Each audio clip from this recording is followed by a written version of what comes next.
Viewers, എല്ലാവർക്കും ദിജോസ് വേൾഡിന്റെ പുതിയൊരു വീഡിയോയിലേക്ക് സ്വാഗതം. ഒരു പൊക്കിളിന് താഴെയായിട്ട് ഉണ്ടാകാനായിട്ട് സാധ്യതയുള്ള കുറച്ച് പ്രഗ്നൻസി ലക്ഷണങ്ങളെ പറ്റിയിട്ടാണ്.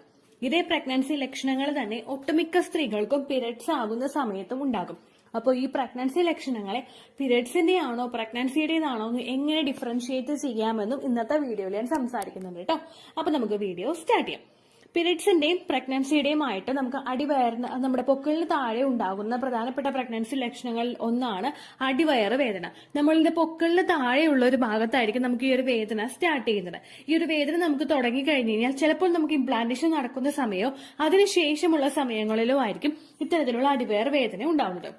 ഇംപ്ലാന്റേഷൻ നടക്കുന്ന സമയത്ത് നമുക്ക് ഈ അടിവയർ വേദന ഉണ്ടാകാനായിട്ടുള്ള പ്രധാനപ്പെട്ട കാരണം എന്ന് പറയുന്നത് നമ്മുടെ ഇംപ്ലാന്റേഷൻ ആകുന്ന സമയത്ത് നമ്മുടെ ആ ഒരു യൂട്രസിന്റെ ലൈനിങ് ഒന്ന് തുറന്നിട്ട് ഇത് ഇരിക്കുന്നത് പോലെയാണല്ലോ. അതായത് അവിടെ ഒന്ന് അതിന് ഇരിക്കാൻ വേണ്ടിയിട്ടുള്ള ഒരു കംഫർട്ട് സോൺ അവിടെ ഉണ്ടാക്കുന്നതിന്റെ ഭാഗമായിട്ട് നമുക്ക് അവിടെ കോൺട്രാക്ഷൻസ് ഉണ്ടാകുന്നത് കൊണ്ടാണ് ഇത്തരത്തിലുള്ള വേദനകൾ അനുഭവപ്പെടുന്നത്. ഇനി ഇപ്പോൾ ഏർലി പ്രഗ്നൻസി സ്റ്റേജിൽ ഇംപ്ലാന്റേഷൻ കഴിഞ്ഞിട്ടുള്ള സമയങ്ങളിൽ, അതായത് ഇംപ്ലാന്റേഷൻ കഴിഞ്ഞിട്ട് ആ സമയങ്ങൾ നമ്മൾ പീരിയഡ്സ് എടുക്കുന്ന ആ ഒരു സമയങ്ങളിൽ ഇത്തരത്തിലുള്ള ഒരു വേദന വന്നു കഴിഞ്ഞാൽ പ്രഗ്നൻസിയുടെ സമയത്ത് നമ്മുടെ ആ ഒരു കുഞ്ഞ് ഒന്ന് ഗ്രോ ആകുന്നതിന്റെ ഭാഗമായിട്ടും നമുക്ക് ഇത്തരത്തിലുള്ള വേദനകൾ അനുഭവപ്പെടാം. കാരണം നമ്മുടെ യൂട്രസ് ഒന്ന് ചുരുങ്ങിയിരിക്കുകയാണല്ലോ. ഈ ചുരുങ്ങിയിരിക്കുന്ന ആ ഒരു യൂട്രസ് ഒന്ന് വളരുമ്പോൾ അവിടെ ഒരു ജസ്റ്റ് ആ മസിൽസ് ഒക്കെ ഒന്ന് സ്ട്രെച്ച് ആകുന്ന ഒരു സിറ്റുവേഷൻ ഉണ്ടാകും. ഈ ഒരു സിറ്റുവേഷൻ ഉണ്ടാകുന്ന സമയത്തും ഒട്ടുമിക്ക സ്ത്രീകൾക്കും ഇത്തരത്തിലുള്ള ലോവർ അബ്ഡമൻ പെയിൻ ഉണ്ടാകും. നമുക്ക് പൊക്കിളിന് നേരെ താഴെയായിട്ടുള്ള ഭാഗത്തായിരിക്കും നമുക്ക് ഈ വേദന ഉണ്ടാകുന്നത്. ചിലപ്പോൾ ലെഫ്റ്റ് സൈഡിലോ ചിലപ്പോൾ റൈറ്റ് സൈഡിലോ ആദ്യത്തെ ഇംപ്ലാന്റേഷൻ നടക്കുന്ന സ്റ്റേജിൽ നമുക്ക് ഉണ്ടാകാം. അതിനുശേഷം നമുക്ക് ആ ഒരു പൊക്കിളിന് നേരെ താഴെയുള്ള ഒരു ഭാഗത്തായിരിക്കും വേദന അനുഭവപ്പെടുന്നത്. ഇനി പീരിയഡ്സ് ആകുന്ന സമയത്ത് നമുക്ക് ഈ വേദന അനുഭവപ്പെടുന്നത് എപ്പോഴും നമ്മുടെ യൂട്രസിൽ നിന്ന് കോൺട്രാക്ഷൻസ് ഉണ്ടാകുമ്പോഴാണ്. നമ്മുടെ ശരീരത്തിലെ HCG ഹോർമോണിന്റെ അളവ് ഒന്ന് ഡ്രോപ്പ് ആയി കഴിയുമ്പോഴേക്കും നമ്മുടെ യൂട്രസിന്റെ ലൈനിങ് ഒന്ന് ഷെഡ് ചെയ്തോളാൻ നമ്മുടെ ബ്രെയിനിന് ഒരു സിഗ്നൽ കിട്ടും.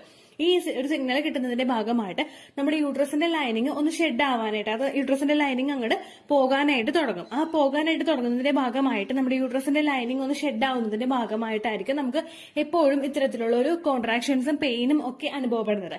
ഈ ഒരു പെയിൻ നമുക്ക് ഉണ്ടായി കഴിഞ്ഞു കഴിഞ്ഞാൽ ഒരു 2-3 ദിവസത്തിനകം നമുക്ക് പീരിയഡ്സ് വന്നു തുടങ്ങും. അതല്ല പ്രഗ്നൻസിയുടെ പെയിൻ ആണെങ്കിൽ നമുക്ക് ഫസ്റ്റത്തെ ആ ഒരു മന്ത് ഫുള്ളും അതുപോലെ തന്നെ ലാസ്റ്റ് ട്രൈമസ്റ്റർ ഭാഗങ്ങളിലും നമുക്ക് ഈ ഒരു വേദന ഫേസ് ചെയ്യേണ്ടതായിട്ട് വരും.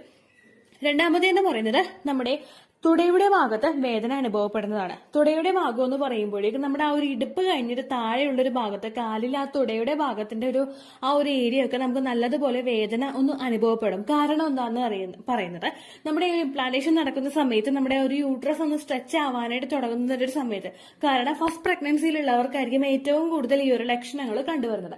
നമ്മുടെ യൂട്രസ് അത്രയും നാൾ വരെ അറൌണ്ട് ഒരു 22 ഇയേഴ്സ് വരെ നമ്മൾ ആ ഒരു പ്രഗ്നന്റ് ആകുന്ന ഒരു ഏജ്, ആ ഒരു ഏജ് വരെയൊക്കെ ഒരു കറക്റ്റ് ആയിട്ടുള്ള ഒരു ഫോമിൽ നിൽക്കുന്ന നമ്മുടെ യൂട്രസ് ഒന്ന് സ്ട്രെച്ച് ആവുന്നതിന്റെ ഭാഗമായിട്ട് യൂട്രസും അതിന് ചുറ്റുമുള്ള മസിൽസും ഒക്കെ ഒന്ന് സ്ട്രെച്ച് ആവാനായിട്ട് തുടങ്ങും. നമ്മുടെ പെൽവിസിന്റെ ഭാഗത്തൊക്കെ ആ ഒരു സ്ട്രെച്ചിങ് നമുക്ക് ഫീൽ ചെയ്യുന്നതിന്റെ ഭാഗമായിട്ടാണ് അതുമൂലം നമ്മുടെ തുടയുടെ ഭാഗത്ത്, നമ്മുടെ ഇടുപ്പിന് കീഴ്പോട്ടുള്ള ഭാഗത്ത് നമുക്കൊരു വേദന അനുഭവപ്പെടും.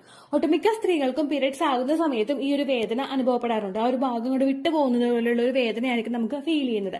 ഈ ഒരു വേദന വന്നു കഴിഞ്ഞാൽ നമുക്ക് എങ്ങനെയായിരിക്കും 2-3 ദിവസത്തിന് ശേഷം പീരിയഡ് ആവുകയുമാണ് ചെയ്യാറ്. എന്നാൽ അങ്ങനെ അല്ലാത്തവർക്ക് പീരിയഡ്സ് മിസ് ആവുന്നുണ്ടെങ്കിൽ അത് പ്രഗ്നൻസിയുടെ സാധ്യതയായിട്ടും കാണാറുണ്ട് കേട്ടോ. അടുത്തതായിട്ട് നമുക്ക് ഉണ്ടാവുന്നത് ബാക്ക് പെയിൻ ആണ്. ഈ ഒരു ബാക്ക് പെയിൻ നമുക്ക് അനുഭവപ്പെടാനായിട്ടുള്ള കാരണം നമ്മുടെ ഇംപ്ലാന്റേഷൻ നടക്കുന്നതിന്റെ ആ ഒരു ഭാഗമായിട്ട് നമുക്ക് വയറിന്റെ ഭാഗത്ത് വേദന അനുഭവപ്പെടുന്നത് പോലെ തന്നെ നമുക്ക് ബാക്ക് സൈഡിലും ഏകദേശം നമ്മുടെ ആ ഒരു സ്പൈനൽ കോഡിന്റെ ആ ഒരു എൻഡിങ് പോർഷനിൽ നമുക്ക് ആ ഒരു വേദന അനുഭവപ്പെടും. കാരണം ഈ ഒരു സ്ട്രെച്ചിങ്ങിന്റെ എഫക്ട് നമുക്ക് പുറകിലും ആ ഒരു ഭാഗത്ത് ഫീൽ ചെയ്യാനായിട്ട് തുടങ്ങും. അപ്പൊ ഈ ഒരു എഫക്ട് നമുക്ക് അവിടെ ഫീൽ ചെയ്യുന്നതിന്റെ ഭാഗമായിട്ട് നമുക്ക് ആ ഒരു ഭാഗം സ്ട്രെച്ച് ചെയ്യുന്നത് മൂലം നമുക്ക് വേദനകളൊക്കെ അനുഭവപ്പെടും. ഏർലി സ്റ്റേജില് ഇംപ്ലാന്റേഷൻ നടക്കുന്ന ആ ഒരു സ്റ്റേജില് നമ്മുടെ ബാക്കിലും അതുപോലെ തന്നെ നമ്മുടെ ആ ഒരു യൂട്രസിന്റെ ഭാഗത്തും വേദന പലർക്കും ഉണ്ടാകുന്നത് കോമൺ ആയിട്ടുള്ള ഒരു കാര്യമാണ് കേട്ടോ. അപ്പോൾ നിങ്ങൾ ആ ഒരു സിംറ്റംസ് നിങ്ങൾക്ക് കാണുന്നുണ്ടെങ്കിൽ പീരിയഡ്സ് മിസ് ആകുന്നുണ്ടോ എന്ന് നോക്കുക. പീരിയഡ്സ് മിസ് ആയതിനു ശേഷം നിങ്ങൾ പ്രഗ്നൻസി ടെസ്റ്റ് ചെയ്ത് നോക്കുക കേട്ടോ. അടുത്തൊരു ലക്ഷണം എന്ന് പറയുന്നത് നമുക്ക് കാലില് വേദന അനുഭവപ്പെടുക. തുടയിൽ നിന്ന് മാറിയിട്ട് നമുക്ക് കാലിന്റെ ആ ഒരു പാദത്തിന്റെ ഭാഗത്തോ അല്ലെങ്കിൽ ഉപ്പൂറ്റി നമ്മുടെ കാൽമുട്ടിന് താഴെയുള്ള ഭാഗത്തോ വേദനകൾ അനുഭവപ്പെടും. നമ്മൾ ആ ഒരു ഏർലി സ്റ്റേജിൽ ഉണ്ടാകുന്ന കാൽസ്യത്തിന്റെ ഡെഫിഷ്യൻസി മൂലമോ അല്ലെങ്കിൽ നമ്മളിൽ ഉണ്ടാകുന്ന റിലാക്സിൻ ഹോർമോൺ പ്രൊഡ്യൂസ് ആകുന്നതിന്റെ ഭാഗമായിട്ടും ഒക്കെ ആയിരിക്കും നമുക്ക് ഇത്തരത്തിലുള്ള വേദനകൾ അനുഭവപ്പെടുന്നത്. ഈ കാലുവേദനയും ഒട്ടുമിക്ക സ്ത്രീകൾക്കും പീരിയഡ്സിന്റെ സ്റ്റാർട്ടിംഗ് സ്റ്റേജിലും ഉണ്ടാവാറുണ്ട്. നമുക്ക് പീരിയഡ്സ് ആകുന്ന സമയത്ത് ഒരുപാട് കോൺട്രാക്ഷൻസ് നമ്മുടെ യൂട്രസിൽ നടക്കുന്നത് സ്വാഭാവികമാണ്. ഈ ഓരോ കോൺട്രാക്ഷൻസും നമുക്ക് ഉണ്ടാകുന്നതിന്റെ ഭാഗമായിട്ടാണ് ഒട്ടുമിക്ക സ്ത്രീകൾക്കും ഇത്തരത്തിലുള്ള ലക്ഷണങ്ങൾ ഉണ്ടാവുന്നത്. അപ്പോൾ ഈ പറഞ്ഞ ലക്ഷണങ്ങളെല്ലാം നിങ്ങൾക്ക് ഫീൽ ചെയ്യാനായിട്ട് സാധിക്കുന്നുണ്ടെങ്കിൽ നിങ്ങൾ ശ്രദ്ധിക്കേണ്ടത് നിങ്ങൾക്ക് പീരിയഡ്സിന്റെ ആ ഒരു ഡേറ്റ് മിസ് ആകുന്നുണ്ടോ എന്ന് നോക്കുക. ചില സ്ത്രീകൾ പറയാറുണ്ട് നമുക്ക് ആ ഒരു സമയമാകുമ്പോഴേക്കും ജസ്റ്റ് മൈൽഡ് ആയിട്ടുള്ള ഒരു സ്പോട്ടിങ് വരാറുണ്ട് എന്ന് പറയാറുണ്ട്. ഒട്ടുമിക്ക ആളുകൾക്കും ആ ഒരു സ്പോട്ടിങ് ചിലപ്പോൾ മാറുന്നത് ഇംപ്ലാന്റേഷൻ സ്പോട്ടിങ് ആയിട്ടായിരിക്കും. എന്നാൽ ചില സ്ത്രീകളിൽ അത് ഇംപ്ലാന്റേഷൻ സ്പോട്ടിങ് അല്ലാതെയും മാറുന്നുണ്ട്. അപ്പോൾ നിങ്ങൾ അത്തരത്തിലുള്ള സ്പോട്ടിങ് വന്നു കഴിഞ്ഞാൽ ചിലപ്പോൾ അത് പ്രിമെൻസ്ട്രൽ സ്പോട്ടിങ് ആയിട്ട് മാറാറുണ്ട്.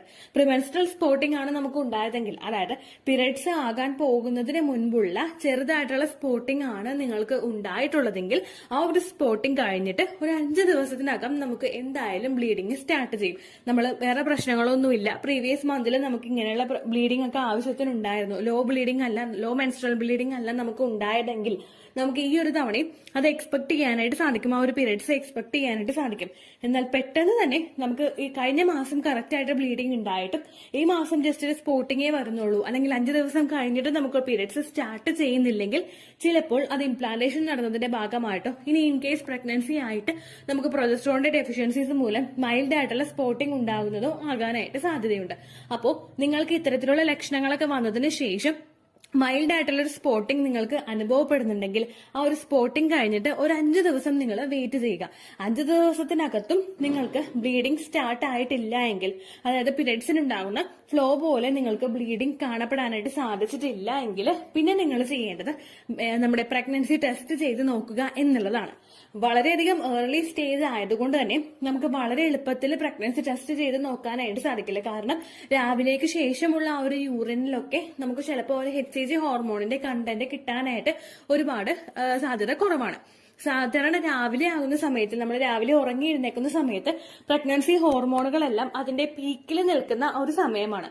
അതുകൊണ്ടാണ് പലർക്കും മോണി സിക്നസ് ഒക്കെ ആ ഒരു സമയത്ത് നമുക്ക് കൂടുതലായിട്ടും അനുഭവപ്പെടുന്നത്. അപ്പൊ ആ ഒരു സമയത്ത് തന്നെ പ്രഗ്നൻസി ടെസ്റ്റ് ചെയ്തിട്ട് ആക്യുറേറ്റ് ആയിട്ടുള്ള റിസൾട്ട് നിങ്ങൾക്ക് കിട്ടണമെന്നുണ്ടെങ്കിൽ നിങ്ങൾ രാവിലെ ഉറക്കം എഴുന്നേൽക്കുമ്പോഴുള്ള ആദ്യത്തെ യൂറിൻ നിങ്ങൾ കളക്ട് ചെയ്ത് വെക്കുക. ഇത് ഉപയോഗിച്ചിട്ട് നിങ്ങൾ പ്രഗ്നൻസി ടെസ്റ്റ് ചെയ്ത് നോക്കിക്കഴിഞ്ഞു കഴിഞ്ഞാൽ അതിലെ HCG ഹോർമോണിന്റെ അളവ് വളരെയധികം കൂടുതലായിരിക്കും.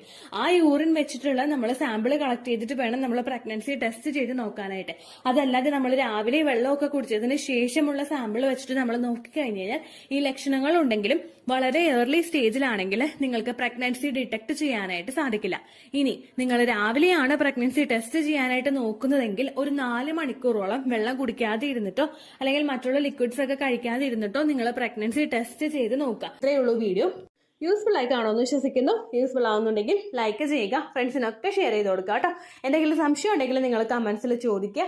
പണ്ടത്തെ വീഡിയോയ്ക്ക് കമന്റ്സ് ഇടുന്നവർക്ക് റിപ്ലൈ ലഭിക്കുന്നില്ലെങ്കിൽ ലേറ്റസ്റ്റ് ആയിട്ട് ഞാൻ ഏത് വീഡിയോ ആണ് അപ്ലോഡ് ചെയ്യുന്നത് അതിന് താഴെ കമന്റ് ഒന്ന് കോപ്പി പേസ്റ്റ് ചെയ്യാനായിട്ട് ശ്രദ്ധിക്കുക കേട്ടോ.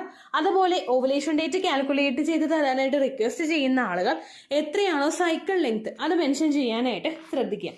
സൈക്കിൾ ലെങ്ത് എന്നതുകൊണ്ട് ഉദ്ദേശിച്ചത് ഓരോ മാസവും എത്ര ദിവസം കൂടുമ്പോഴാണോ ബ്ലീഡിങ് വരുന്നത് അതാണ് സൈക്കിൾ ലെങ്ത്.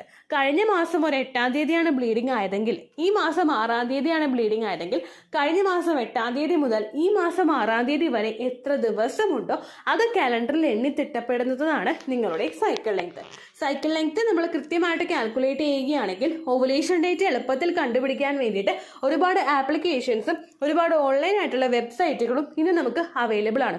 പ്ലേ സ്റ്റോറിൽ പോയിട്ട് ഓൺലൈൻ ഓവുലേഷൻ ട്രാക്കർ എന്ന് ടൈപ്പ് ചെയ്ത് കഴിഞ്ഞാൽ നിങ്ങൾക്ക് അതുമായിട്ട് ബന്ധപ്പെട്ടിട്ടുള്ള ആപ്ലിക്കേഷൻസ് കിട്ടും. അത് പറ്റുന്നില്ല എങ്കിൽ ഗൂഗിളിൽ പോയിട്ട് ഓൺലൈൻ ഓവുലേഷൻ കാൽക്കുലേറ്റർ എന്ന് ടൈപ്പ് ചെയ്ത് കഴിഞ്ഞാൽ അതുമായിട്ട് ബന്ധപ്പെട്ടിട്ടുള്ള വെബ്സൈറ്റുകൾ നിങ്ങൾക്ക് കിട്ടും. അതിൽ നിങ്ങളുടെ ലാസ്റ്റ് മന്തിലെ മെൻസ്ട്രേഷന്റെ ഡേറ്റും ഒപ്പം ഞാൻ ഈ പറഞ്ഞ രീതിക്ക് നിങ്ങൾ കാൽക്കുലേറ്റ് ചെയ്യുന്ന സൈക്കിൾ ലെങ്ത്തും എൻ്റർ ചെയ്ത് കൊടുക്കുകയാണെങ്കിൽ നിങ്ങൾക്ക് കൃത്യമായിട്ട് ഓവുലേഷൻ ഡേറ്റ് കണ്ടുപിടിക്കാനായിട്ട് സാധിക്കും. ഫെർട്ടൈൽ ടൈം പീരീഡും നിങ്ങൾക്ക് കിട്ടും. അതായത് എത്ര ദിവസം മുതൽ കോൺടാക്ട് ചെയ്ത് തുടങ്ങിക്കഴിഞ്ഞാൽ നിങ്ങൾ പ്രഗ്നന്റ് ആകും എന്നുള്ളൊരു ഡേറ്റും നിങ്ങൾക്ക് പ്രോപ്പറായിട്ട് കിട്ടും കേട്ടോ. ഇത് കാൽക്കുലേറ്റ് ചെയ്യുന്ന സമയത്ത്, സൈക്കിൾ ലെങ്ത് കാൽക്കുലേറ്റ് ചെയ്യുന്ന സമയത്ത് നിങ്ങളുടെ ആ ഒരു കലണ്ടറിൽ നോക്കി തന്നെ നിങ്ങൾ കാൽക്കുലേറ്റ് ചെയ്യുക. പല മാസങ്ങളിലും 30-31 ദിവസമുണ്ട്, അതുകൊണ്ടാണ് അങ്ങനെ പറഞ്ഞത്. ഒപ്പം നിങ്ങൾക്ക് ബ്ലീഡിങ് തുടങ്ങിയ ദിവസത്തിന് വേണം നിങ്ങൾ ഡേ 1 ആയിട്ട് എടുക്കാൻ വേണ്ടിയിട്ട്. സ്പോട്ടിങ് തുടങ്ങിയ ദിവസത്തിനെ, അതായത് ചെറുതായിട്ട് ഡിസ്ചാർജ് പോയി തുടങ്ങിയ ദിവസത്തിനെ നിങ്ങൾ കൺസിഡർ ചെയ്യേണ്ട ആവശ്യം ഇല്ല കേട്ടോ. അപ്പോൾ ഇത്രയേ ഉള്ളൂ വീഡിയോ. അടുത്തൊരു വീഡിയോ ആയിട്ട് നമുക്ക് വീണ്ടും കാണാം. ബൈ.